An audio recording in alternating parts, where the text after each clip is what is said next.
Today I got to do something pretty cool. I led my friend's group meditation session. This involved doing a little talk and then guiding a few people in a group meditation. The talk that I did was on the egoic identity. I related it to myself and suffering from chronic fatigue, and I did this talk on this topic because I'd watched a video on the UFC fighter Dominic Cruz. He had the most injuries any UFC fighter has ever had and came back, and he said, you don't need fighting to be these things. You need to let go of fighting to learn that you are something without it.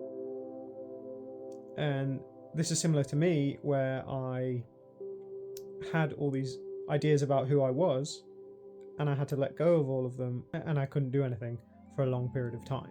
If you have some time, listen to the talk. It's on YouTube, so yeah, just go to my channel. I want to talk today about the ego identity, and it's something that I've had to have repeated lessons over. So the video that I was talking about, where I was it really resonated with me. It was about a fighter, and he was the best in the world for a good part of 10 years. But in between that time, he had a ridiculous string of injuries. And in an interview, he said, I didn't need to have fighting to be me. I needed to let go of fighting to learn that I was something without it. And that really sort of resonated with me, because as a young adult and a kid, I had my own sort of identity of what I wanted to be, like someone who was very successful in business and owned a huge house and had like a perfect family, and I wanted to be like this fantastic father. But it's a lot harder in reality than what you think it is when you're younger. And it resonated with me when I was when I became ill, what this fighter said, because I pretty much lost my ability to do everything that my identity was built on. So at the time I was going to the gym 3 to 5 times a week, and I had a really good job in marketing, and I was training cricket 3 times a week and playing twice a week, and that was all part of me. And then I just sort of lost my ability to do any of that. I could barely walk. I couldn't even talk for half an hour without having to lie down for 2 hours because my brain was so scrambled. And I was hypersensitive to light and sound, so I couldn't even watch TV to take my mind off it or anything like that.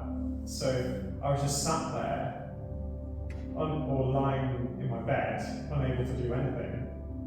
And I was like, well, what am I now? And Michelle asked me this question a while back. She said, I can't remember whether it was, who are you or what are you?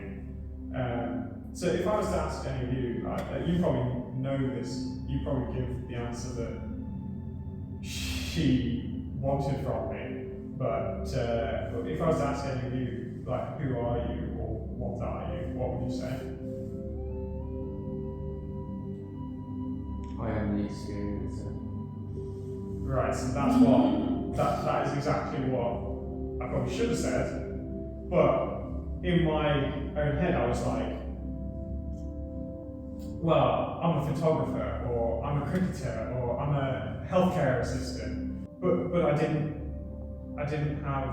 was so attached to those parts of me that I didn't realise there was something else. And having that time where it was months where I was unable to do anything, it allowed me to see that there was value, like we have value and there is value in just being, and you don't have to get your value and have values to society from just from everything that you do. And part of me, when I was thinking about doing this, I said, I thought in my head, imagine when you first had Idan and he was a baby, and there wasn't, he wasn't doing anything, but how much light did he bring to your life, both of your lives? And whenever he comes here, he doesn't say anything most of the time, but he brings something that can't be without having to say or do anything. And that's something that I didn't understand until I had all those months of being unable to do anything. I remember saying to my friend, I was like, I've had 25 years of living however I wanted. So if I can do nothing for the rest of my life, I guess that'll have to be okay. And obviously, months later, after doing a lot of work, I was able to come back into it. But I didn't really learn my lesson the first time, because I went back into work and I came to Mitch and I said, I want to start this business because I lost my job. And I became a healthcare assistant. And again, instead of taking time to just do nothing and be the experience, I went back into redlining my body, 12-hour shifts, trying to go back to the gym, trying to do, and yet again I've had to learn this lesson of, okay, you can't keep going like this, and hence getting ill again. But this time I feel like it's slightly different, and I am still doing these, working in an environment that isn't conducive to healing, and it's very fast paced. But I'm doing it in a different way, where I'm saying to myself, okay, if I need a rest, then I need a rest. And if I have to do nothing for a week, or if I have to go away, next week, instead of working, I'm going to visit my cousin in Edinburgh. And I'm taking that time for myself to, like we always say, rebuild the light inside, or to stoke that fire inside you. And I still have, I'm not saying that having that ego or that part of yourself, or identifying with certain aspects, I identify with being quite creative, but I also realise that that's not the real me. The real me is the person observing that me doing the creativity. And it helps me, I've been doing all these different projects, like writing a book, trying to start a business. It's my cousin and my uncle, it's their 60th, 21st and 18th birthday, and we're going to visit them today. And instead of buying them a present, I've created a family time capsule with different quotes and things, and memories and little trinkets from their past that remind me of them. So it does help, but it's learning that you're so much more than that, and that just because you're sometimes not going all out, or sometimes you need to rest, doesn't mean that you're not a big part, or even a small part of something much larger. And that's something that I keep having to remind myself, because like you were saying, you were asking me, when are you going to do your own session and things like that last week, but I had to say, I've been burning myself at both ends, and I need to slow down a little bit. And if it weren't for having these illnesses and stuff, I wouldn't have learned that, and I would have just kept going and going and going, and not really understanding who the real me was, and taking that time to be with that part of me. Like I said, I don't think it's all about, okay, the real you is the experience, so just don't do anything. It's about understanding that that's the real you, but also living and doing what you need to do in the physical world as well. So it's sort of balancing the two. That's what I'm trying to do right now. Whether I get it right is another thing, but yeah, who knows? But that's part of the journey, I guess. Yeah. Very good. Let's meditate.